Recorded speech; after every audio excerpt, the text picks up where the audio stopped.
Alamusizaako basebo ne banyabo mwenna abatulaba wano onnako olwaleero. Nze Mugerwa David Nsumba ndi musanyufu nnyo okubaako wano. Bitambula bitya? Nja kugamba nti bitambula bulungi olw'ensonga nti obulamu mbuyina. Buli muntu alina obulamu. Obeera osaana weebaze Mukama Katonda olw'ekyo kyabeera akuwadde. Wangi newankubadde bangi bayayanira ebintu bingi naye nze nsinga kuyayanira bulamu kuba nsikiza nti lewe tuli wano teri mugagga nsinga bulamu. Laba kisaawe no tukyakungubagira n'abakyala wa Bungereza Queen badde mugagga abadde waalinya abadde w'amaanyi naye takyasobola kudda ku lwesinga nange olw'ensonga nti nze nina obulamu. So I'm very appreciative to God because I'm still alive. Okay. Ekisaawe ky'akadongo kamu kitambula kitya? Ekisaawe ky'akadongo kamu abantu bose bayinza okwebuuza Mugerwa David Nsumba yani. Tobadde tujja balaba akalivu kano balaba kino. Ekisaawe ky'akadongo kamu si kyenkiikirira wabula mwendi. Era baga nti abakadongo kamu bakuŋŋaanidde wali bw'otansanga okuba kulyaza amaanya. Nja kugamba nti wetuli si we tulina okuba oba si we twandibadde okuba naye ng'ate ndowooza nti singa kisoboka we twalirwaniridde okubeera. Okay. Yes. Kati awo tuyingidde. Mugerwa David Nsumba yani? Mugerwa David Nsumba musajja Munnauganda ali mu kulwana okweza emyaka 31 era nga mwezi ogw'11 ajja kuba amaze ogiweza. Musajja ava mu Buganda wano, musajja wa Kabaka obazaala ennyingi awo Mbirizi mu Lwengo. Musajja muyimbi wa kadongo kamu, omuyiiya, omuwandiisi. Abazungu bakigattamu ne bakita content creator. Ndi content creator oba ntondawo, ndi mutonzi. Sitonda bantu naye ntondawo. Yes. Okay, kyekyo kyokka ky'olimu oba tuyinza okulyaza amanya nga waliwo omulala? Mu kisaawe ky'okuyimba awo wendi ekirala ndi musajja munnamawulire. Munnamawulire omanyi bannamawulire kintu kigazi. Ate nsaala kweyita radio presenter. Ndi munnamawulire. Olw'ensonga nti nkola ku TV, radio ne ku social media. So I am an all-rounder journalist. Naye nga mainly nafocusinga mu kadongo kamu n'ebyemizannyo oba sports. Yes. Omuntu akuwuliriza ku radio oyinza otubulya ku radio kokolera oba tuleme kuyita yeeyo? Radio nkoze ku nnyingi pozi ngambye gyendi kati. Gyoyise? Jempise olugendo lwa radio no nalutandika emyaka 22. Nalutandika emyaka 12 emabega. Era nga myaka egyo 12 sajja nga direct presenter najjanga challenger. Challenger yani ye muntu agamba ense mpaka nsoboloze esoggamu. Namunga atosobola nagamwe mulinde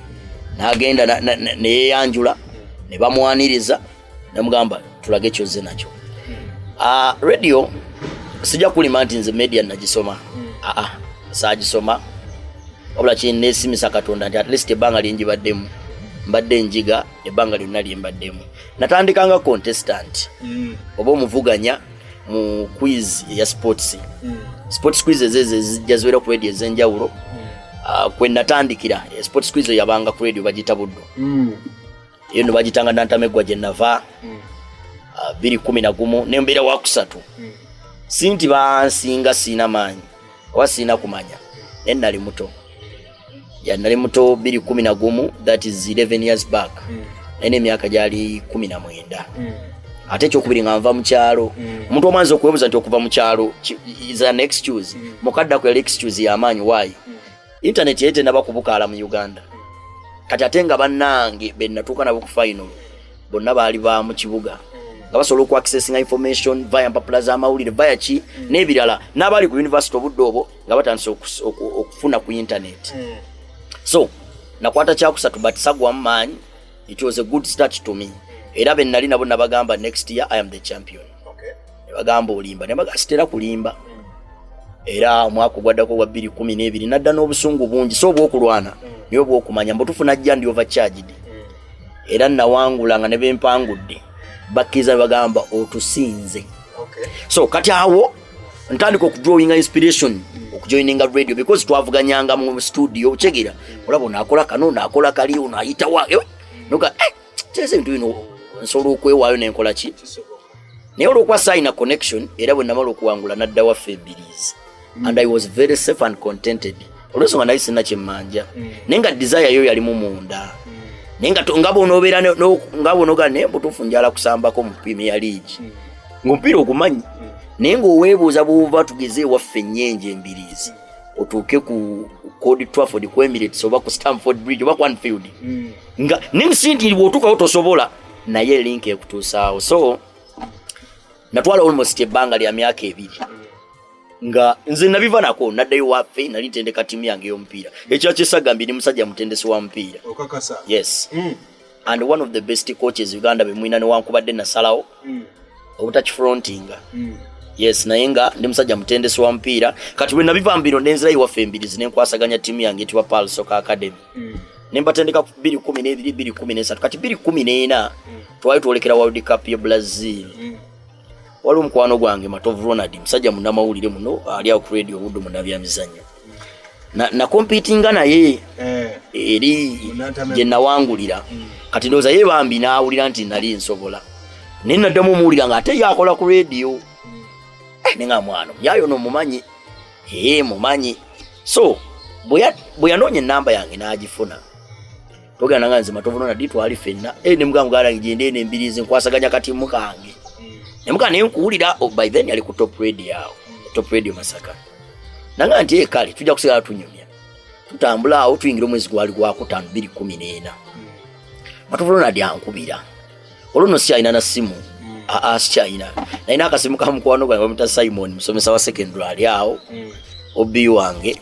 kati nga bwakampa nteka munera yini yange mbwa ono gundi bwakuba mugayi siriwo ochegera nga oli bwana akuyambako kati yakuba nze nkaina bwali bwakawungezi tuli awo ku kisaawe nanga nze Matovu Ronald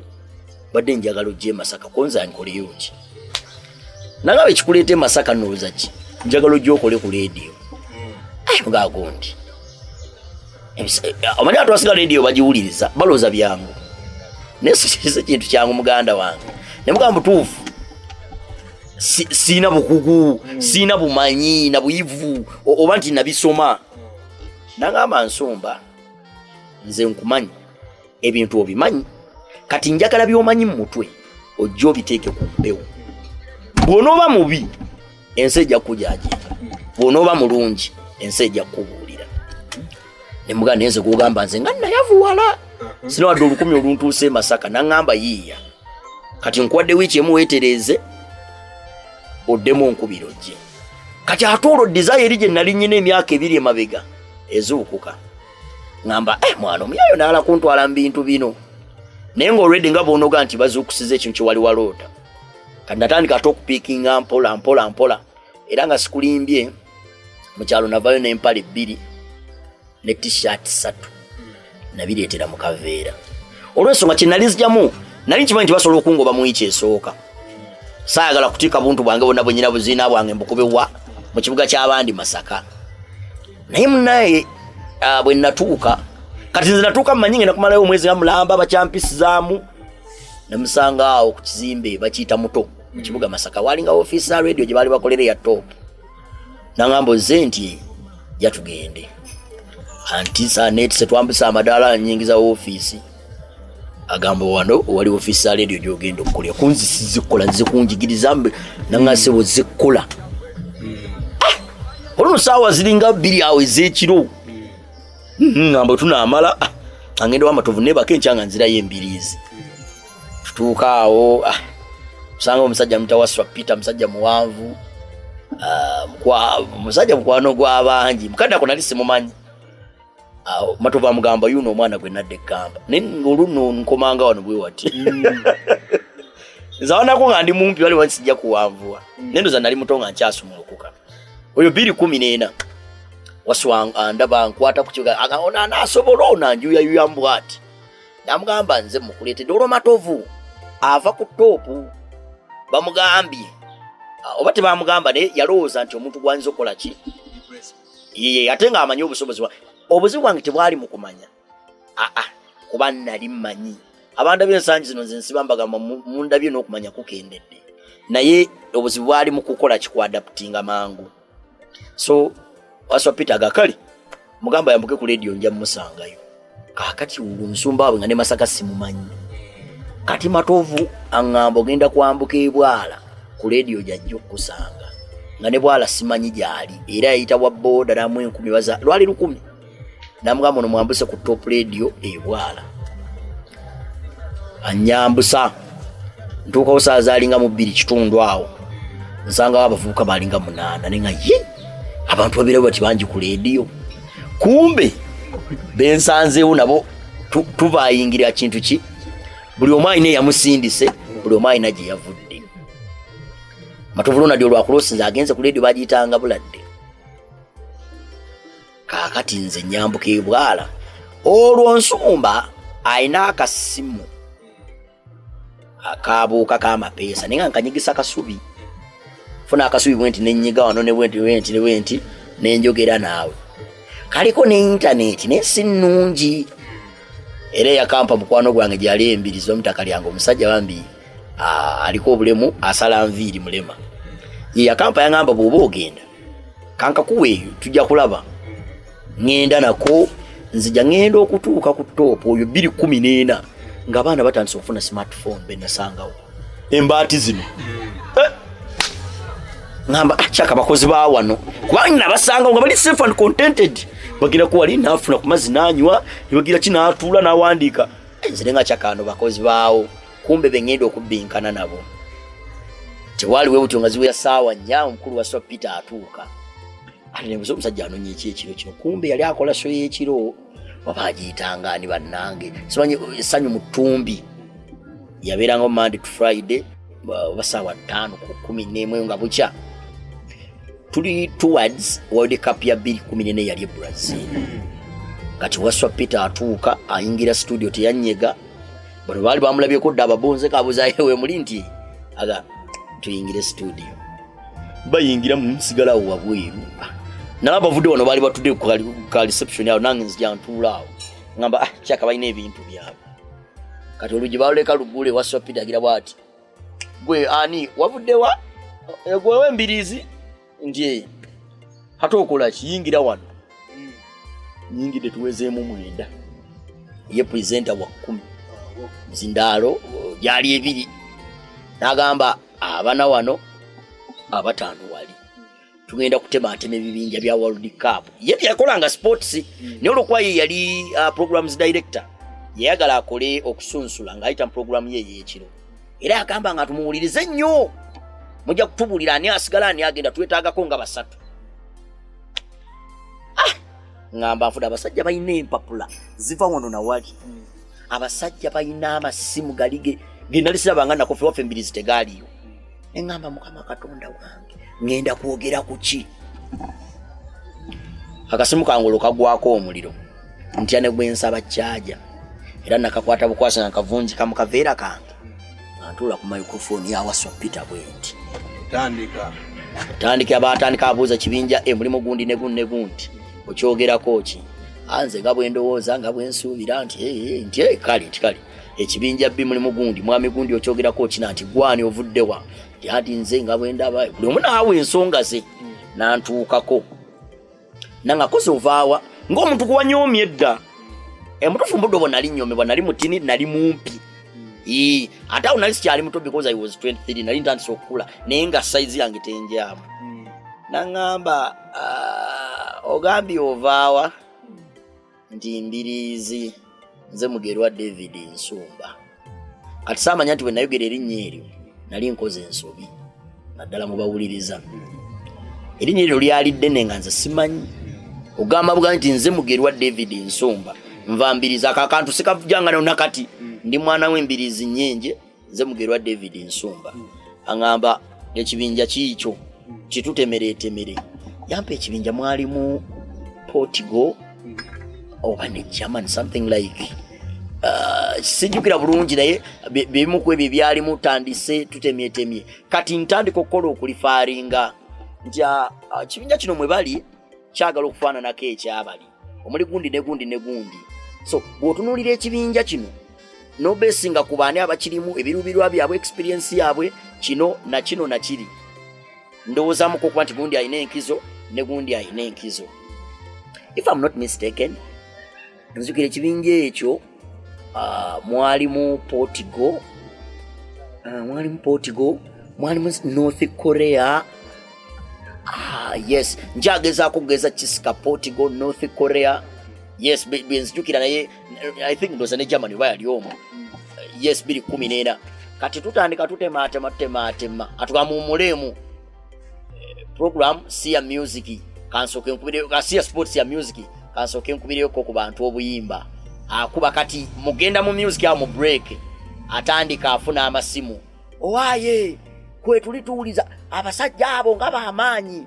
oyo omwana oyo weddoboze mwana ine doboze dene wadde nali mutini oyo mwana weddoboze dene oyo yani agambye yani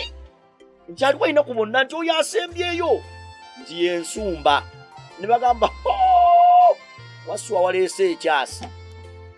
nenze sibitegera na value ya muntu kati tukomawo atugamba tukole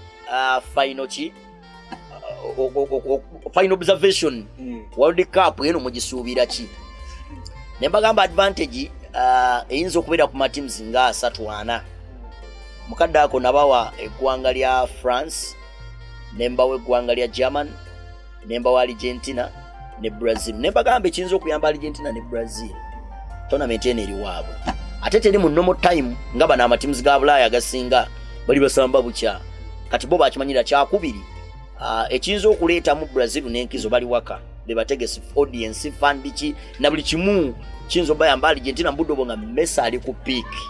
Messi nga ali ku peak ne bagamba Argentina ekiyinza ogisiteekamu omutindo gwa Messi budo ba Maskirano webaliba Max Rodriguez webaliba ba Carlos Tevez bakyaliwo ne bagamba nti Argentina tetusobola giruling out. Then German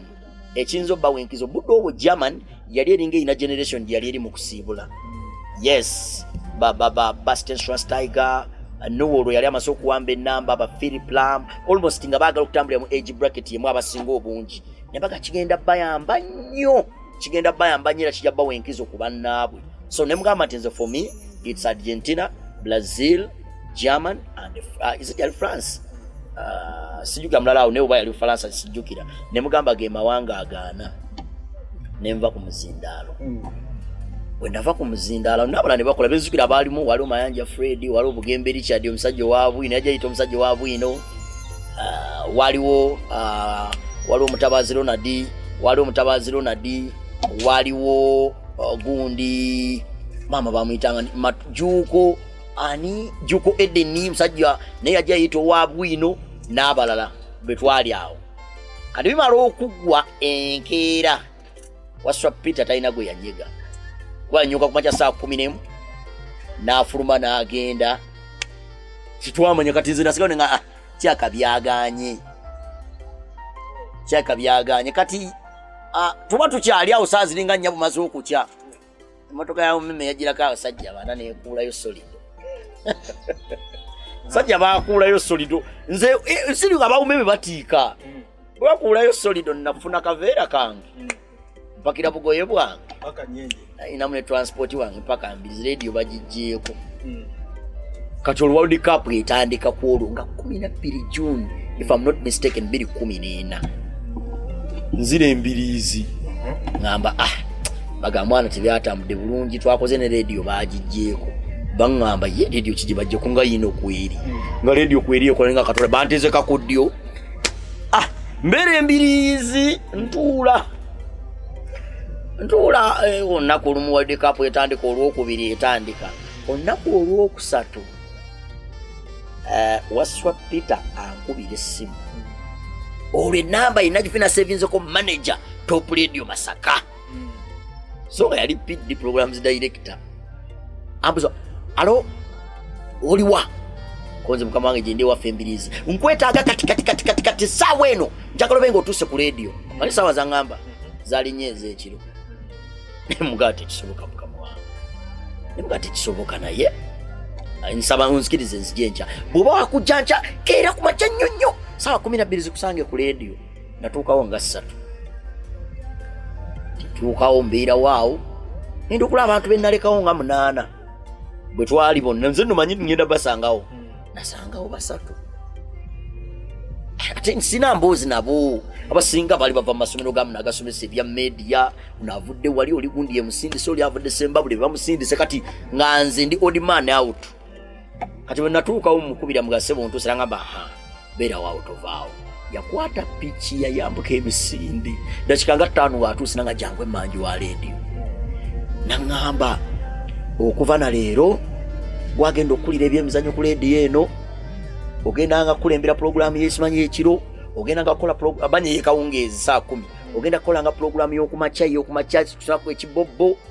ne ku weekend ne mubuzo wayo baddeki ampa program nga mukaaga ne mubuza ati bali bensanze wali bali benaleka oluli natombuza nkugambye ekyo era tandikira nawo research ate ntabbo yali mu research ebintu ngambi manyi nyo biteeka mu arrangement mbibulira abantu muganda ngite kyali kyangu ekyo bayita presentation oyina ebintu byolina binyonyola abantu yawo naye nakubira amatovu ne mugamba omusajja ono oba annanze eki ampadde ebintu bingi okolotya bwogenda okuba sports editor bwogenda okukola kuliranga program yekawunga esimanyi bagitangaani akawooka ebyemizanyo 10 ku 11 ojja kukolanga ku macha ekibobo ky'ebyemizanyo 12 ku 12 kitundu Saturday waliwo essaawa 2 Sunday waliwo essaawa 1 nga bingi kati agattako ekyokuweereza omupiira ne World Cup eno empiira gw'ojja okulemberangamu abagiweereza kati olonze gwabigamba simanyi nawe bateereza konso kati waliwo omwami yawamita Mutabaazi Ronald ye yali aluddewo okwo yamazewo wiiki zaalinga 3 olwabitegedde ngendako mwebuuze nangamba haawo nobisobola obanjire nga nkola ki nkuyambako ate nze sibankona buzibu na muntu kunyamba nemuga tuula ku main tusabule nga nze bwanteekayo yayi nayanjula ntugira olwo program tugikola abantu bana nze Mutabaazi Ronald UK Deni ne Mayanja Fred bana program yumu kati awo munnaye tukola kati nze nali nsulangawo ku radio kati wasopita oyo yabanga akola ekiro nga nfuba nnyo mutunuulira bwenti abalansinga ati amapeesa ago era nze njala kusagala kulimba konso njiyigiraawo kati njiyigiraawo wasomala mugamba kati am fit to go angamba kale okujja Mutabaazi ku konsa olwali lutalo lwali lutalo ngalemeddewo lwali lutalo era nze bwe nagezaako mugamba n'agaana ne mmuleka mpaka mukama we yaje namugavaayo ate unakyo nekifuuka akazibu jukira bali bazimbye bondi yaabwe kati ndoza balwo engege bali abato je twali abato balwawo kitegeera ne with the time bagenda bakipikinga ne tutandika kati olugendo lwange mu radio tutandikira ku top radio 214 mu mwezi gwa June bwento bwendaja naye kyesigambye wasopita okunkubira liitiriti bagendanga babuuza abantu ababwe kumbule bawaswa bani ba Lukyamuzi yeita Nchwende obuza abaana twalisaba ebyemizanyo bali batya olwo bali batandika dokola nze ndi mu kyalo ndya waliwo oli omusajja w'embiriza ayina eddoboozi oyo weddoboozi eddeni oyo kasita munamuleta kyakuba kiwedde baasi waswa yaŋŋamba oluvannyuma abantu buli gwe nabuuzanga nga ŋŋamba oyo ow'embiriza oyo nimubuuza bamumayirawa nasimanyi wali mu bintu byaki n'okola biki nga bo bakyajjukira emyaka 2 emabega so kati olwo tutandika olugendo lwaffe ku top radio awo nja bebaza nti we babampadde byange n'okwadde nti byatambula bulungi oluvannyuma ku sinze wabula eribbo management wise byatabukamuko nenze ng'omuntu I played my part era sijja kulimba kyantwalira from June 2014 to December 2015 nenshiftinga nenkola move esooka mu radio move eyo yali etya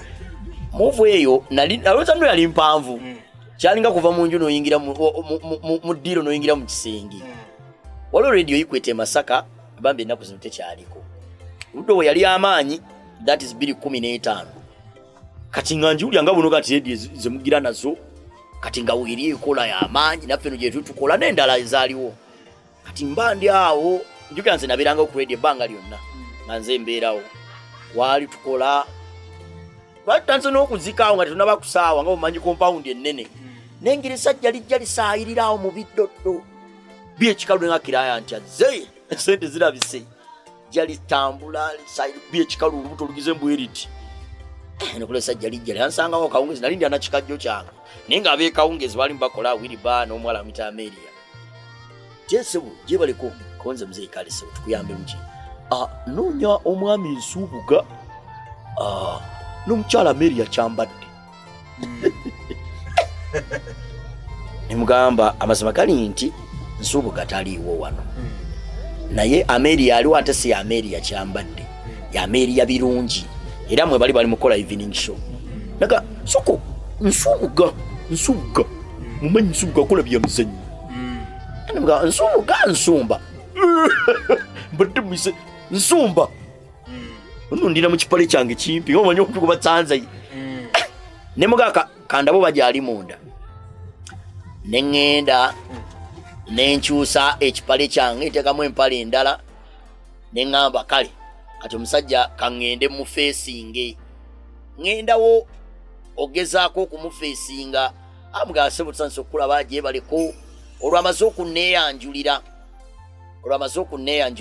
nti manager wa radio Equator nga yani obudde obweri David Kisa sajja alingawo ku radio Equator bambi ali musajja mulungi bambi David Kisa era yonna gy'oli mukama wange nkubuuzaako nenkomawo ne mugase bonze Nsumba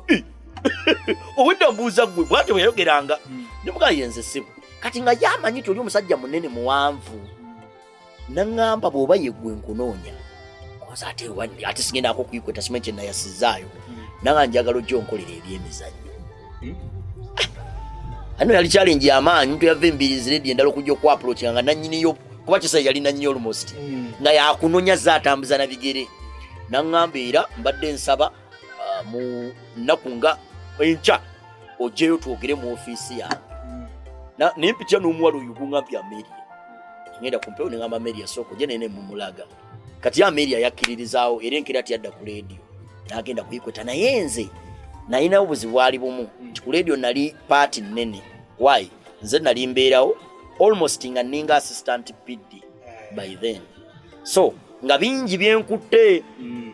kati ne mugamba nti nze ogenda kumpaamu wiiki emu nsooke entereeze wano ate nabo babulira amazima nti ngenda n'okwafunira anaddawo yaŋŋamba gwe mbapresenta sikulabanga buli gwe ŋŋamba dduka misinde ne mugamba nange naalize nziruka naye saagala kuba wano mububi era bwe yamala n'agenda Amelia n'atandika n'okukola enkeera ye kola n'omukyala mutanga Shiba Magezi ndowooza kati noonya engeri gye ŋŋambamu Waswa Peter omusajja yanneesiga nti ngenda embula naye olw'okuba yali afuuse nnyo mukwano gwange ng'ate mukama wange n'ekirala yali amanyi kyenso olwo nagoba ddaddiirwa entwala ku haati emubende nagoba ddaddiirwa entwala ku vision embalala nga mpulya saagala genda eyo nze jala kuvuga nga nzirawa kati Waswa muyita mugamba omanyi Waswa amazima gali nti ngenda nambuza Nsumba gali muga ngenda ku radio Equator bampise nanga otukubye omuggo nno munene ekyaddala gwali muggo munene kubeera okuvawo kwange kwegwa kwa radio yes gwali muggo munene ye yali amanyi kye nali ntegeeza oyo tuyingidde 2015 December November mugamba Waswa ngenda naye sports mayanja alidinge ebisigadde kwasaganya naawe kasita ndi kumpi ekinaba kiganya ojja kumpitanga Waswa ngamba Nsumba singenda kukulemesa naye onnumye nnyo naye lwakuba nti kyembadde nkwagaliza olwo abantu bagamba dda wali badde olina ku leediyo gundi ne baga mpola kati awo tutandika tuprocessinga kati Waswa ye nenanga togamba omulala yenna naku lwali lwakumeka I don't remember very well lwali lwakutaano Franka bwe kumbulega mugwamu omugwali abakulembeza awo yadduka emisinde najja na Nsumba otukoze eki nangamba oba oyagala sente zizi nonzirina nga mmeka ozagamba yakwata emitwalo 3 n'agakubawo wansi gwe gundi gali mangi nga ngeetaaga ne mugamba Franka seetaaga sente olwo manager aliwo mwami kyosabire Julius musajja musoga bambi ng'abeera Kampala bwajjeeno bagamutuusaako yankubira nangamba onzise sigala wo project oja wetuusa ogenda ne mugamba manager byenzanye bye bingi sawa yagenda olwo bomba gamba n'ebintu byange mazobi shifting ngambe tutte kwikweta bampa n'enjwe w'okusula awo ngamba ogera kusula ngaawo waliwo bafumbire emmere ojja okuliiranga era ngeri okulya kwali kwayoleki ngamba kale nemba sibula mbutongo ne saavaayo mbubi to the extent ne baabeerangawo n'obuzibu obukyankalanyi nga bantumya nga nzirayo mbayambako kino kikwate ti atoba n'okulikulutinga abakozi abaddangako ngera bampita. Yes, so kati olugenda ku Equator 2015. Olugendo lwa Equator lwali successful kunze. Olw'ensonga nti nagenda okutuukawo nasangawo yali akola ebyemizannyo yali omba mitanga selector Devi. Omulala yali akola ebyemizannyo yali Buwembo Jime yali amaze okugenda e Kampala. Kati nze mu kutuukawo Devi nakola nayo olunaku lumu. Olunaku olwo Semuleme David. Yes, Semuleme. Nakola nayo olunaku lumu teyadda ku radio.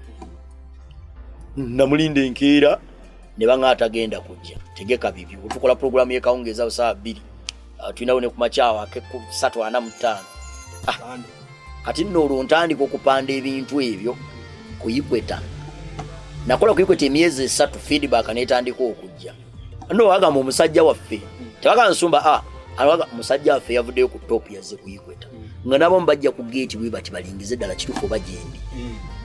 Twamudde tugweteeka ko saabweziti. Kati nga bampulira buli awulidde yakubira munno musajja yazze. Nera nakati bachampita musajja waffe yagenze jindi. Kati tukola ku Equator tukola. Kati bukala bulungi. Akati awo njagala okunyigiramu omusajja abanike. Omusajja ngamba ojja kukolanga ku macha olwabanga program etabaddeyo. Anga nejinonyeza erinnya. Tetunonyenya tetugwa kuyuza akapapula. Yuza akapapula wane Masaka tennaddawo. Ate simanti eneddawo. Ekigambo yuza akapapula kyali kipya. Eri nakolangaliza utusezo nenga tukite ekibobbo ky'ebyemizannyo. Kino bali bakita yuza akapapula atenga betting yali egenda etandika. Olwo ku Equator wano nga betting etandise okunyikira mbanga. Abaana abamu nakati bakyanoonya bangamba kimantu abanga tugenda ku ssomero nenga akaledio kakuli wano. Ana ina slogan yangu wakatochi 10. Webbalu kugiteekeko. Oba ina kabiriti ko kakakolezi. Kati yuza akapapula nejefuka yuza akapapula. Era nga sikulimbye zimu ku programs nali nkoze mbulamu bwange. Nempulya nti nkole kisoka nali nji wo budde zina uzuka nga saa 10. Nga yo yabanga ya 10 n'ekitundu I think to 12. Atoba manager awalizo alaga batujigaziye 10 ku 12. Nenga tano wabawo musumbe yajja nangambe kole 10 n'ekitundu ku 12. Kati akapapula ako kafuka akapapula nga kisa bulwagenda ko mukatala we Masaka. Waleso musajja wa foyo kwetukerera abamunga bamuvugira nabwerero muletawo. Ali agenda nga meeting kakati twinoko ono mwana simulabanga nako aleeta obuzibu yana amanyi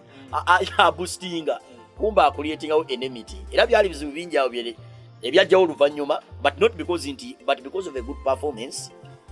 Ebyangiri era Equator nagikolera paka mwezi gw'omwenda gwa 2016. Wakolerako bali abaliko Equator. Equator kwaliko DJ Masiko nga akola kaongezi, kwaliko mchalo kumaja Shiba Magezi, kwaliko Abanike, Mugave Fwekiza Tebusweke, Kanyike Simon Michael, Dola mukwano gw'abanji, abana alabaze bakipinze mumba Fitizo Jime Jacobs, Amelia n'abalala. Mutufu yali timu ya amanyi. Chala Kasali, Luanga Junior, Namugera, yes. It was a winning combination. Era simanyi banai. Iyo timu yosingo musajja agikwata bulungi. Yali ayina a challenging team. Eyinza n'okulwanira final n'ogiwangula. So, gemanja agagaliko. Ng'ovudde ku Equator. Yeah. Enteekateeka wadde wa transfer ya kuteeka wa. Kati Equator mbanja aliyo. Bantumya ku Suubi, radio Suubi. Bayitanga bazzukulu ba Buganda. Radio y'abazzukulu ba Buganda. Eyabogere. Bogere Masembolo yali mu helm. Nenga ile Masaka ali musajja mugumya Muzafalo. So kati ali ku radio bagita Bilal Kampala we manager. Antumya. Of course wali mikwano jange waswa Mulongo Salimu n'abalanga mikwano jange ne waswa nga yukusinga mikwano gwange nnyo. Kwatwawanyisiganyanga ebintu bingi mpola mpola. Kati mbandi awo ankubira nga Nsumba manager Muzafalo akuyita. Olwagenda okumpita nga ne Buladde naye ntumiza. Buladde bayita Matovu Ronald. Namuga twagala musajja oyo wa Equator. Nenga buli omwana tumya tamanyi kuleka waswa yali amanyi kusu. Nenga balate bamanyi. Naye Matovu akumanyi. Yenga manyi.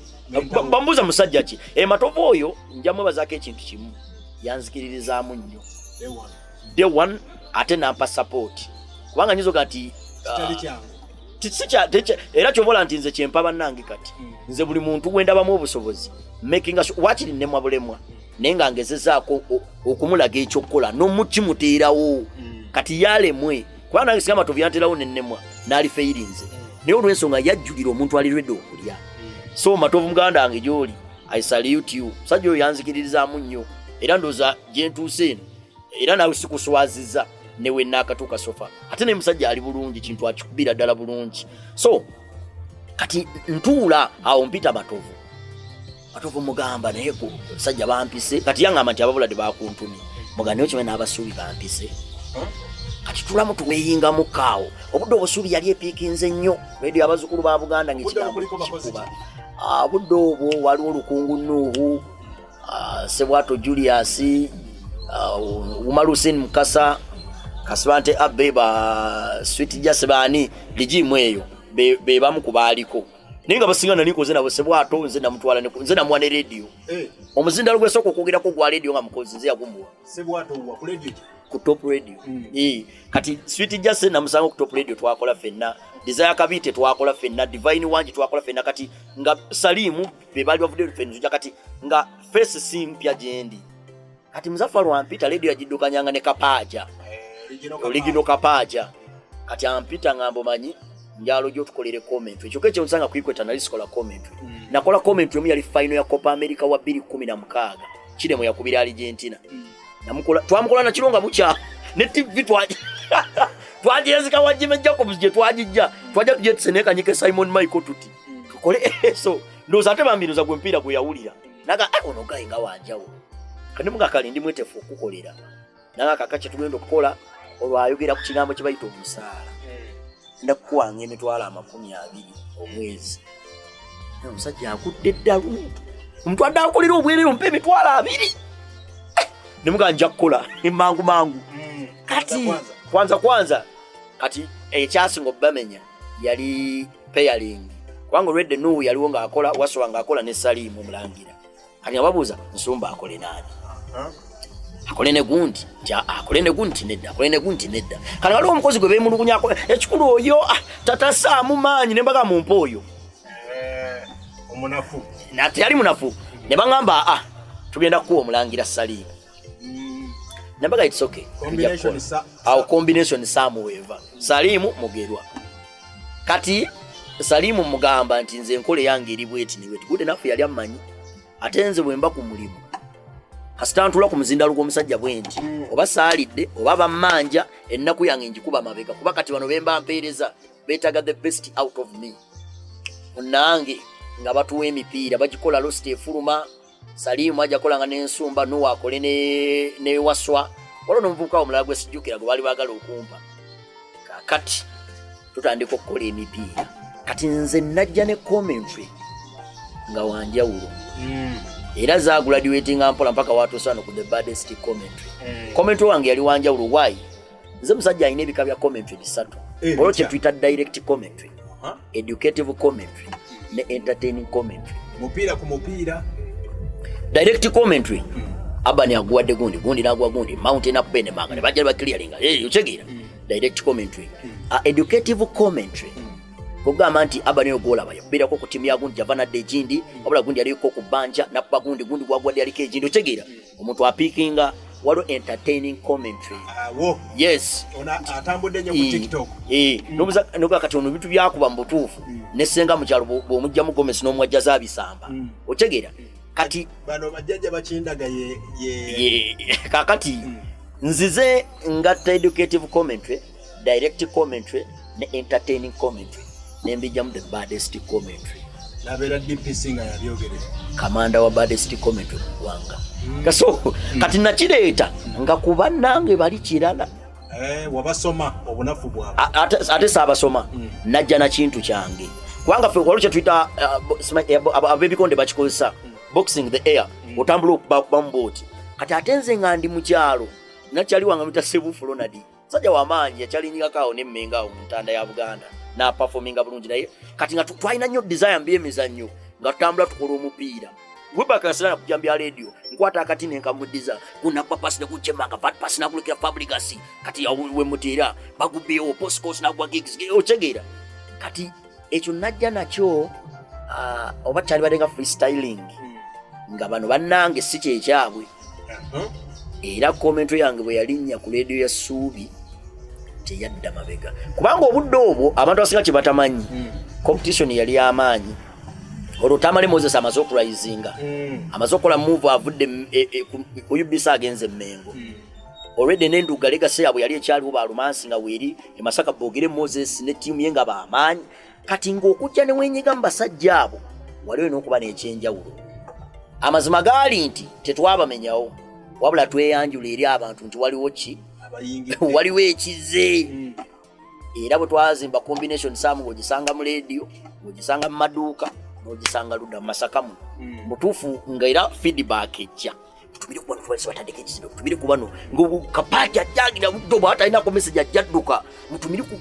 tubasanze muzafu naga abanaye mbadde mpita aba okyegera kati gundi nejjange ekula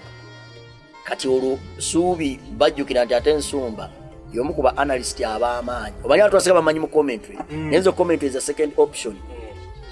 I think I am the best analyst in Uganda. I think I am the best analyst in Uganda. Kati kyesigameze nali kuyikweta nenkolako program nga nali nsomesa ku mupiira gwa Total Football ne Kantanasia abakozi ne bansaba njidde mu bakozi bannange tebusoke yajinsaba nenda mugira najinsaba obasomese simba somese badde mbajiwulire one on one nga baga era najiddamu olw'omukaaga olulala naye nga baga Kantanasia nti no ka Total Football nti osolojiddamu twale tukana ne bagundi eri ejingi nenjiddamu. So that's analysis. Analysis oyo atwasiga bamweyita naye si analysis si matooke kulya. Analysis oyina okubanga omanyi kyakubiri ng'onoonyereza. So kati abantu asinga kati we nagenda ku Suubi awo ne batugatta ne Wasokola nga programu ya 9-10 bakitanga ani maama erinnya lyayo ndyerabidde naye ne bagituwa ogikola kati abantu bagamba musajja waffe bagambera musajja waffe erinnya etandika okukola programu eyo twatuwako ekiseera nga tulina DJ mentions 16 mu programu y'essaawa ki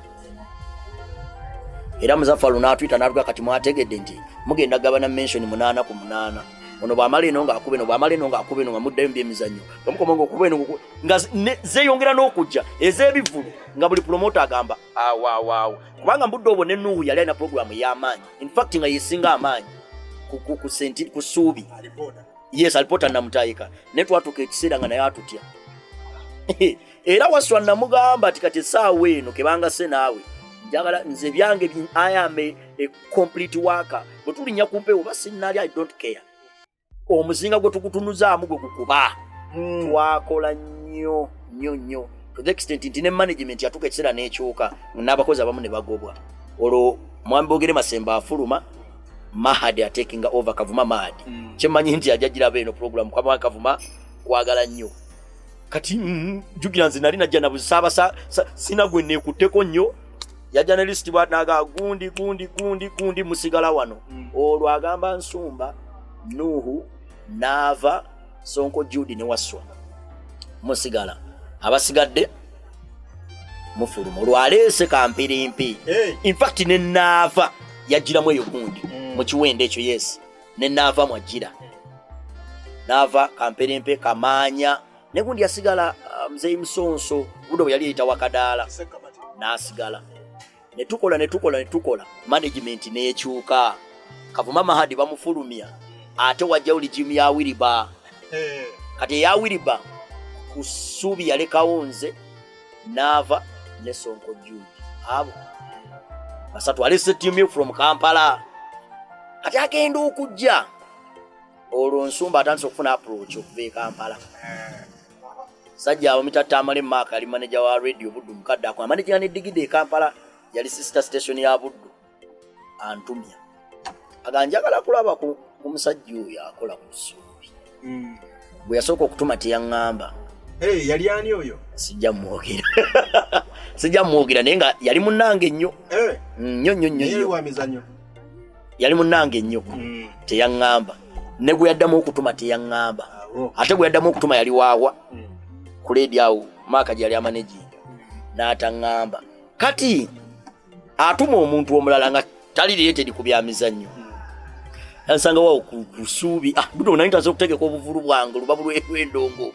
kati angamba why sokujiwa na wabuyirwa oyinza ngowayi manager radio buddu agamba akutumiza emirundi mingi toyagala mulaba kikiwacho giringe mekao omwezi gwagala kuwera anga lwaki oyina amalala radio buddu nene omusajja tomanyi ayagala kugamba gende ne muga simumanyi siwulyanga nakigawo nti annoonya nawe bwogambye nti enamba yeyiye tulutuse gye baliko nti kale nze Mugerwa David Nsumba nga mumanyi maako olukusaagako oluvannyuma lw'ebbanga weerowoozezza n'onkubira ssebo ne mugamba ate mukama wange ebbanga nanga natandika okutumyanga guno omwezi gwakatandika ssebo guno tegugwako ssebo weyita ti ne mugamba sina kye nali mpulire kati ndowooza n'akitegeera nti tebaŋŋamba n'aŋŋamba jangu wano ku leediyo buddu odduka misinde nakwata awo akabooda kange kankasuka ku buddu ne musanga mu ofiisi ye kati ntuuka mugasebo gye bakikali nambuuza wadde oyagala ki ne muga njagala manager wa leediyo buddu nanga ayinza nkuyambe muki ne muga gwontumiza nze Mugerwa David Nsumba na yakwe nga oyiwakuba akakuleke nanga yegwe nti katonda wange sobola kikkiriza gyebale ssibu nze badde manyi oli musajja mukulu natondebwa nnyomebwa nze muganda wa nze badde manyi oli musajja mukulu naye omanya naalizooti amana naye okola bulungi era bwe mba sikulimbye nsaba kujjayo eyo gyonkolere ku radio yange gyonkolere ku radio yange kati mubuuza radio ki aŋŋamba saagala kuleeta ku buddu kubanga ebyemizannyo by'e Masaka n'abako statement gye yakola yali etya tibawe ko wavaayo Masaka nedda saagala giyisa olw'ensonga nti Masaka tulina omumotivatinga and n'omwemboresinga yes so naye nga gye yaŋŋamba nga kati njagala ekintu ekyo ky'okola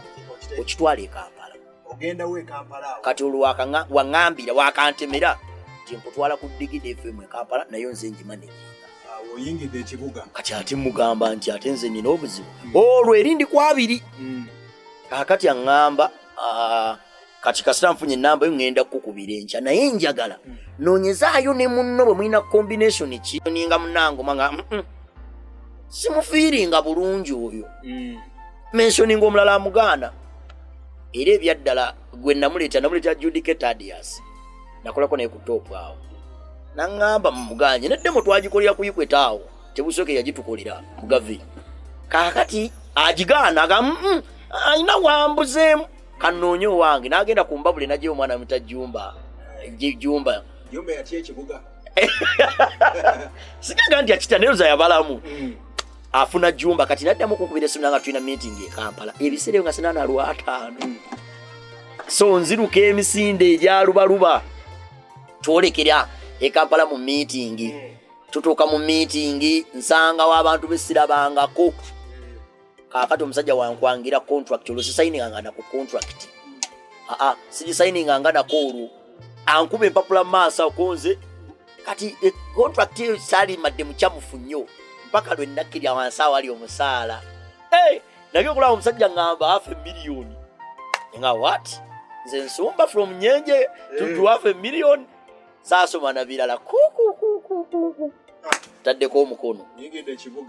Nsumba ayingira ekibuga naye bwe nali nyingira ekibuga ngamba ekintu kimu awantu wano we muzze waliwo ababaddewo mulina ekizibu ky'amaanyi obapuluvinga era yaŋŋamba oyina department eri sensitive olw'ensonga nze mu generation eyange kuba naye yali kyegyatekinge over namugenda kubaamu okuweereza emipiira njagala omupiira gw'obadde okola e Masaka ogunkolere wano bwe kiba kisoboka gusingewokko ne mugati kati ompadde matooke kulya tuyingira Jumba naye aza neegaseeko olwo Walusi Waman Segawa naye yali atwegaseeko avudde ku mbabule kati ye ng'akola music najja n'akipingamu n'emipiira ateekawo ne program bagiyita omuliro gw'ebyemizannyo 9:10 kati nze nteekawo program bagiyita endagaano y'ebyemizannyo the sports agreement 4:5 kyali kitya Kampala oyo namuyingira bazaalawa nga nabamu bajja ku page ya Facebook aga kati bano mwabajjewo uti abantu e Masaka baleete e Kampala mwana mwakyewo bali baboyi baffe banange nali nkola nabo nabaga neetaaga emyezi egi okuyiga amakubo g'e Kampala nga tebamanyi kyentegeeza neetaaga emyezi 2 okunoonya banna Kampala amakubo ge bayitamu nga bawuliriza leediyo gyali emyezi egi kuba nagendeyo mu gwa 10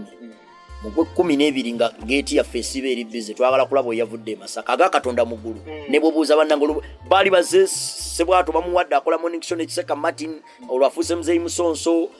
n'abalala bali baze Sweet Sandra n'abalala bali betwasanga yabalala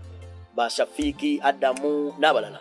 naye nga atubajaga twagala kulabo yakola ebyemizanyo boda ngulya ndi mvudde kasanga ti mvudde kireka mvudde ruddawa twagala mulaba ngavaayo nga tebakikiriza aga yono nti Katonda wange so tutandika tukuba ekintu kyantwalira emyezi olutuyingidde 2018 World Cup yali sembere ya 2018 tuyingidde mwezi gwali gwa kutaano asajja ba top bet bajagamba twagala kulangira mbyamizanyo byammwe sajja signinga milioni obazaali 5 ezo sente ozimanyi 2018 zaali nyingi kati World Cup ejja bali nsaga twagala baba mukaaga ne World Cup mutujigemu kati World Cup wava tagali w'amaanyi kampuni zajja ne zeetuumawo nga 5 radio yakola sente nyingi era tamale maako twayokana mwezi gwa 7 ngavaayo olwagitadde ajase tulinge Masaka yangamba nkulese mu Kampala mu nenze kyakundeso kinkoledde onswaziza nangamba wabula kakati ekisigaddeyo akiri mikono gyo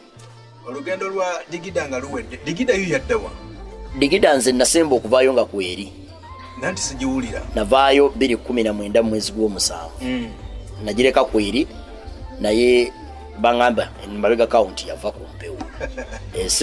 simanyi weri nenga yava ku mpewo bova ku digida oddawa bweva ku digida nadda waka wakakola ewange mwebaka kubanga envaayo yange yali ya busungu nga bye